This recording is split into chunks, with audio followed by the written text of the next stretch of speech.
మీకు మీ కుటుంబ సభ్యులందరికీ శ్రీరామనవమి శుభాకాంక్షలు. నమస్తే అందరికీ. Welcome to our channel Manisha Dilip ముచ్చట్లు. ఇవాల్టి వ్లాగ్ వచ్చేసి శ్రీరామనవమి వ్లాగ్. మేము మా ఇంట్లో ఎలా సెలబ్రేట్ చేసుకున్నాం అనేది చూపించబోతున్నాను. మీరు నా ఛానల్ని ఫస్ట్ టైం చూస్తున్నారా? అయితే నా పేరు మనీషా, మా హస్బెండ్ నేమ్ దిలీప్. మేము ఆస్ట్రేలియాలో మెల్బోర్న్ అనే ప్లేస్లో ఉంటాము. ఈ ఛానల్లో మెల్బోర్న్కి సంబంధించిన ప్లేసెస్, థింగ్స్తో పాటు మా లైఫ్ స్టైల్ వ్లాగ్స్ కూడా చూస్తారు. ఒకవేళ మీకు ఈ ఛానల్ నచ్చితే ప్లీజ్ కన్సిడర్ సబ్స్క్రైబింగ్. నేను పండగ రోజు మార్నింగ్ నుంచే వ్లాగ్ ఏం స్టార్ట్ చేయలేదు. మార్నింగ్ అంత వర్క్స్ అయిపోయిన తర్వాత ఫ్రెష్ అయిన తర్వాత అప్పటి నుంచి వ్లాగ్ స్టార్ట్ చేశాను. సో ఈసారి పండగకి ముందే రెడీ అయ్యి ఆ తర్వాత పండగ పనులు చేయబోతున్నాను. ఎందుకంటే ఉగాదికి ఆల్రెడీ ఎక్స్పీరియన్స్ అయింది.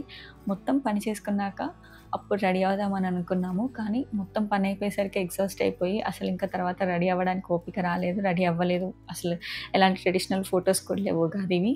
అందుకని ఈసారి ముందుగానే ప్రిపేర్డ్గా రెడీ అయ్యి ఆ తర్వాతే పండగ పనులు స్టార్ట్ చేద్దాము. ఎలాగో సింపుల్ రెసిపీసే ఉంటాయి కదా శ్రీరామనవమికి అని చెప్పి శారీ అయితే కట్టేసుకున్నాను. అండ్ ఈ శారీ నేను శ్రీముద్రాలో తీసుకున్నాను. నా పెళ్ళికి నేను శారీస్ అన్ని శ్రీముద్రాలోనే తీసుకున్నాను. దానికి సంబంధించిన full length vlog already post చేశాను. ఒకవేళ ఇంట్రెస్ట్ ఉంటే డిస్క్రిప్షన్లో లింక్ ఇస్తాను, చెక్అవుట్ చేయండి. ఈ శారీ వీడియోలో కొంచెం కొత్తగా ట్రై చేయబోతున్నాను. దానికోసమని నేను మేకప్ వేసుకోబోతున్నాను. And disclaimer, I'm not a professional makeup artist. నాకు తెలిసిన ఏదో వీడియోస్ నాలెడ్జ్ వల్ల అలా ట్రై చేయబోతున్నాను. సో శారీ అంతా అయిపోయింది కాబట్టి నెక్స్ట్ ఫేస్కి కొంచెం మేకప్ వేసుకొని రెడీ అయ్యి అలాగే కొంచెం జ్యువెలరీ వేసుకుందాము. ఫస్ట్ అయితే స్కిన్ ప్రెప్ అయిపోయిన తర్వాత ఫస్ట్ లేయర్ నేను ప్రైమర్ యూజ్ చేస్తున్నాను. ఇది quench product pour minimiser primer. ఇది పోర్స్ ని మినిమైజ్ చేస్తుంది. ఓపెన్ పోర్స్ ఎక్కువ ఉన్న వాళ్ళకి చాలా బాగా హెల్ప్ అవుతుంది. నాకున్న బ్యాడ్ హ్యాబిట్కి ఫలితంగా ఈ మచ్చలు, పింపుల్ ఇలా రాగానే నేను అలా గిల్లేస్తాను.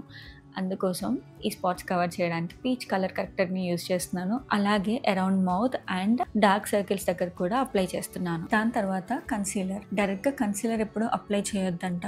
మన ఫేస్ పైన ఉన్న డార్క్నెస్ మీద ఫస్ట్ కలర్ కరెక్టర్ పెట్టాలి, దాని మీద కన్సీలర్ పెట్టాలంట. ఒకవేళ మనం డార్క్ ప్లేసెస్లో డైరెక్ట్ కన్సీలర్ పెట్టడం వల్ల గ్రేయిష్ లుక్ వస్తుంది అనమాట. నేను ఇది ఒక మేకప్ వీడియోలో చూశాను. చెప్పాను కదా ప్రొఫెషనల్ మేకప్ ఆర్టిస్ట్ కాదని. చూసారుగా లిప్ బామ్ మనం యాక్చువల్లీ మేకప్కి ముందు పెట్టుకుంటే మేకప్ అయిపోయేసరికి సాఫ్ట్ అవుతాయి లిప్స్. నేను ఇప్పుడు గుర్తొచ్చి పెట్టుకున్నాను మధ్యలో. ఫౌండేషన్ ప్లేస్లో glow and lovely baby cream, దాంట్లో ఫేసెస్ కెనడా వాళ్ళది గోల్డ్ స్ట్రోక్ క్రీమ్ యాడ్ చేసి యూజ్ చేస్తున్నాను ఇవాళ. నేను first rose gold shade use చేశాను ఫేసెస్ కెనడా వాళ్ళ స్ట్రోక్ క్రీమ్. అది చాలా బాగా పర్ఫెక్ట్గా సెట్ అయింది నా ఫేస్కి. దెన్ లేటర్ నేను అందులో ఉన్న అన్ని షేడ్స్ తీసుకున్నాను. బట్ నాకు ఓన్లీ రోజ్ గోల్డ్ ఎక్కువ నచ్చింది అండ్ దెన్ సెకండ్ గోల్డ్ నచ్చింది. సో ఇవాళ ట్రెడిషనల్ లుక్ కాబట్టి గోల్డ్ స్ట్రోక్ క్రీమ్ యూజ్ చేస్తున్నాను. నా దగ్గర ఉన్న మేకప్ ప్రోడక్ట్స్తోనే రెడీ అవుతున్నాను కాబట్టి నా దగ్గర బ్లెండ్ చేసుకోవడానికి స్పాంజ్ ఏం లేదు. సో నేను హ్యాండ్స్తోనే బ్లెండ్ చేసుకుంటున్నాను. నేను వాడే ట్రిక్ ఏంటంటే హ్యాండ్స్ని ఎక్కువగా రబ్ చేసుకొని ట్యాప్ చేస్తుంటా. అది ఎంతవరకు వర్కౌట్ అవుతుందో నాకు తెలియదు. And last step powder use చేస్తున్నాను. నాకు హైలైటర్, బ్లష్ ఇవన్నీ ఇంకా పర్ఫెక్ట్గా వాడడం అంత తెలీదు. మెల్లమెల్లగా నేర్చుకుందాం ఆ స్టెప్స్ కూడా. అండ్ దెన్ ఇప్పుడు ఐబ్రోస్. నాకు ఐబ్రోస్ చాలా లైట్గానే ఉంటాయి. సో నేను పక్కా ఐబ్రో పెన్సిల్ యూజ్ చేస్తాను. కొద్దిగానే డార్క్గా కనిపిస్తుంది కదా అని చెప్పి. అండ్ ట్రెడిషనల్గా రెడీ అవుతున్నప్పుడు కంపల్సరీ కదా కాటుక. సో కాటుక పెట్టుకుంటున్నాను. కాకపోతే డార్క్గా కాకుండా చాలా లైట్గా యూజ్ చేస్తున్నాను కాటుక.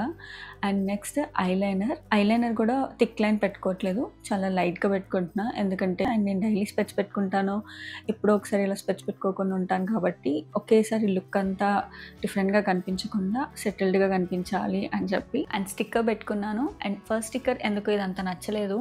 సో నెక్స్ట్ ఇంకో స్టిక్కర్ తీసుకుందామని బార్డర్లో ఉన్న గ్రీన్ కలర్ లాంటిది ఒక స్టిక్కర్ పెట్టేసుకున్నాను. And next lipstick. అండ్ ఇది కైరో బ్రాండ్ లిప్స్టిక్. నేను blend with Anu YouTube channel అందరికీ తెలిసే ఉంటుంది. తన ఛానల్లో చూసి నేను ఈ లిప్స్టిక్ కొనుక్కున్నాను. నాకు చాలా ఇష్టం ఇది. ఈ లిప్స్టిక్ తీసుకున్నప్పుడు నేను రివ్యూ కూడా చేశాను, అది షార్ట్స్లో పోస్ట్ చేశాను. లింక్ డిస్క్రిప్షన్లో ఇస్తాను, ఇంట్రెస్ట్ ఉంటే చెక్అవుట్ చేయండి. అండ్ లాస్ట్కి ఇలా మేకప్ ఫిక్సర్ స్ప్రే చేసేసుకొని ఎండ్ చేసేసాను నా మేకప్ లుక్. అండ్ ఇప్పుడు జ్యువెలరీ పార్ట్. సింపుల్గానే జ్యువెలరీ చేసుకుందాం అనుకున్నాను. నాకు ఈ లోటస్ షేప్ కమ్మలు బాగుంటాయి అని అనిపించింది. ఎందుకంటే కొంచెం కింద పర్ల్స్ అలా హ్యాంగ్ అవుతున్నాయి కదా అని ఇది పెట్టుకున్నాను. అండ్ అలాగే ఒకటి కూడా ట్రై చేశాను, కానీ ఇది ఎందుకో కొంచెం హెవీగా అనిపించింది. కొంచెం సింపుల్గానే అనుకున్నాను కాబట్టి నేను లోటస్ దానికి ఫిక్స్ అయిపోయాను. అండ్ నెక్ వచ్చేసి నెక్ సెట్ లాంటివి ఏం పెట్టాలి అని అనుకోలేదు. జస్ట్ సింపుల్గా బ్లాక్ బీట్స్ వేసుకుందాము అని అనుకున్నాను. సో అందుకని నా దగ్గర ఉన్న బ్లాక్ బీట్స్లో ఒకటి సెలెక్ట్ చేసుకొని వేసుకున్నాను అనమాట ఇవాళ. అండ్ బ్యాంగిల్స్ కూడా సింపుల్గా శారీ కలర్కి మ్యాచ్ అయ్యేలాగా ఒక 3 బ్యాంగిల్స్ వేసుకున్నాను ఈచ్ హ్యాండ్కి. ఇంతలోనే దిలీప్ వచ్చారు. సండే కాబట్టి క్రికెట్ ఆడుకొని ఇప్పుడే వచ్చారనమాట. బాగుందా? హెయిర్ ఇంకా కంప్లీట్గా డ్రై అవ్వలేదు, ఇంకా వెట్గానే అనిపిస్తుంది. అందుకని హెయిర్ ఏమీ వేసుకోకుండా జస్ట్ అలా లీవ్ చేసుకున్నాను. పనంతా అయిపోయాక హెయిర్ వేసుకోవచ్చని. నేను రెడీ అయ్యేలోపు అక్క అయితే ఆల్రెడీ గులాబ్ జామున్కి ప్రిపేర్ చేసి పెట్టారు. అండ్ దిలీప్ అండ్ వాళ్ళ అన్నయ్య క్రికెట్ నుండి వచ్చేటప్పుడు జిలేబీ తీసుకొచ్చారు ఇండియన్ స్టోర్ నుండి. నేనేమో చింతపండు పులిహోర రెడీ చేస్తున్నాను. అక్క పక్కన ఆల్రెడీ దద్దోజనంకి మొత్తం పెరుగు మిక్స్ చేసి పెట్టి పోపు వేస్తున్నారు. నేను ఇంతకుముందు వీడియోస్లో కూడా చెప్పాను, మా ఇంట్లో మేము 4 ఉంటాం. నేను, మా హస్బెండ్ వాళ్ళ అన్నయ్య అండ్ వదిన. సో మేము 4 మెంబర్స్ కలిసి మ్యాక్సిమం వర్క్స్ చేసుకుంటాము. పండగ వచ్చిందంటే 4 కలిసి చేసుకుంటేనే త్వరగా అయిపోద్ది కదా. చూసారా, మా హస్బెండ్ కూడా నాకు దేవుడి సామాన్లు ఇవన్నీ క్లీన్ చేసిస్తున్నారు. అండ్ చింతపండు పులిహోర టెంపుల్ స్టైల్లో రావడానికి నేను ఇంతకుముందుకు వీడియోస్ చూశాను అనమాట. శ్రావణీస్ కిచెన్ యూట్యూబ్ ఛానల్లో చూశాను. తను చెప్పినట్టుగా నేను ప్రిపేర్ చేశాను. నాకు ఎందుకో మంచిగా టెంపుల్ ఫ్లేవర్ పులిహోర ఫీలింగ్ వస్తుంది. దానికోసమని నువ్వులు, మిరియాలు, ఆవాలు, ధనియాలు వేయించి మిక్సీ పడతాము. సో అలా నేను రోట్లోనే పౌడర్ చేసేస్తున్నాను, ఎలా కొంచెం క్వాంటిటీయే కదా అని చెప్పి. ఇంతలో అక్క పానకంకి మొత్తం ప్రిపేర్ చేసి పెట్టుకున్నారనమాట ఇంగ్రీడియంట్స్. నాకు యూజువల్లీ బెల్లం వాటర్ అండ్ ఇలాచీ చేస్తారని మాత్రమే తెలుసు, కానీ అక్క ఈ రెసిపీ యూట్యూబ్లో చూసి చేశారు. చాలా బాగా వచ్చింది పానకం, చాలా టేస్టీగా అనిపించింది. అండ్ చాలా హెల్త్ బెనిఫిట్స్ ఉండుంటాయి ఈ పానకం వల్ల. అందుకే ఈ సమ్మర్ వచ్చే టైంలో, ఇలా పండగ టైంలో తాగాలి అని అంటారు. ఈ గ్లాస్ జార్ మేము ఉగాది పచ్చడి కూడా ఇందులోనే చేసుకున్నాం. సో ఇందులోనే మళ్ళీ పానకం కూడా ప్రిపేర్ చేసుకుందాం అని చెప్పి ఫస్ట్ వాటర్ పోసారు. వాటర్లో బెల్లం, ఇలాచీ పౌడర్, డ్రై జింజర్ పౌడర్, కర్పూరం, తులసి లీవ్స్ వేసుకొని బాగా కలుపుకోవాలి. ఇవన్నీ కొంచెం మిక్స్ అయిన తర్వాత ఇందులోనే మిరియాల పొడి అండ్ కొంచెం నిమ్మకాయ రసం పిండుకోవాలి. ఇవన్నీ బాగా మిక్స్ చేసుకోవాలి. అంతే, పానకం రెడీ. నెక్స్ట్ నా ఫేవరెట్ థింగ్ చేయబోతున్నాను. అది ఏంటంటే ముగ్గు వేయడం. బేసిక్గా ముగ్గులలో డిజైన్స్ ఉంటాయి, లేదా చుక్కలు పెట్టి డిజైన్స్ వేస్తారు. కానీ నాకు ఇలా చుక్కలు పెట్టి కోలం డిజైన్స్ అంటారు, లేదా మెలికల ముగ్గులు అంటారు. ఈ ముగ్గులు అంటే చాలా ఇష్టం నాకు. ఇవి ఓన్గా ఏం రావు, ఒక 2-3 డిజైన్స్ వచ్చు అంతే. బట్ ఏదైనా పండుగ ఉన్నప్పుడు మాత్రం ముందు రోజు కానీ లేదా పండుగ రోజు కానీ చూసి ముందే డిజైన్ సెలెక్ట్ చేసి పెట్టుకుంటాను, ఈసారి ఏం డిజైన్ వేద్దామా అని. సో అలా కాపీ పేస్ట్ చేస్తాను చూసుకుంటూ ముగ్గు వేసి.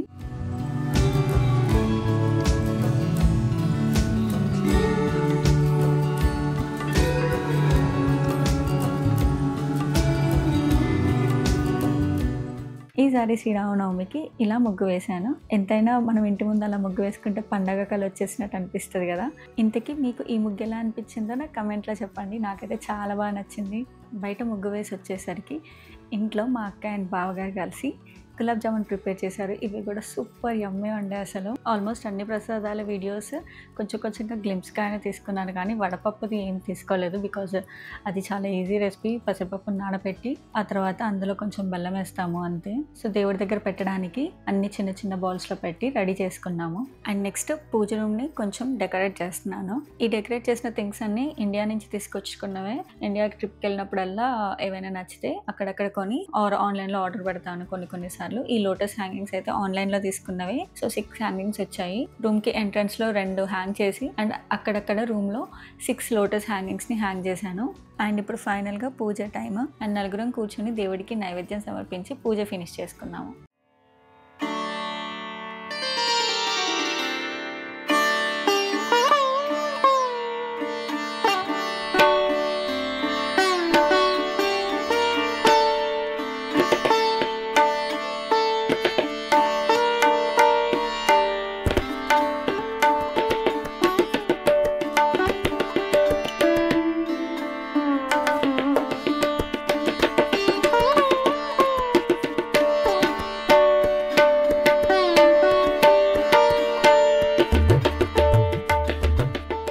సో ఫైనల్గా పూజ అయితే కంప్లీట్ అయిపోయింది.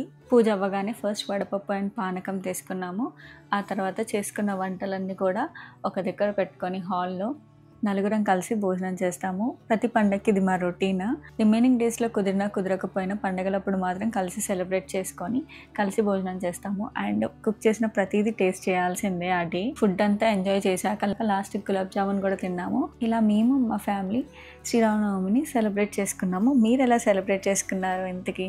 Thank you for watching this video till the end. And మీకు కనుక ఈ వీడియో నచ్చితే don't forget to like and subscribe to our channel Manisha Dilip ముచ్చట్లు.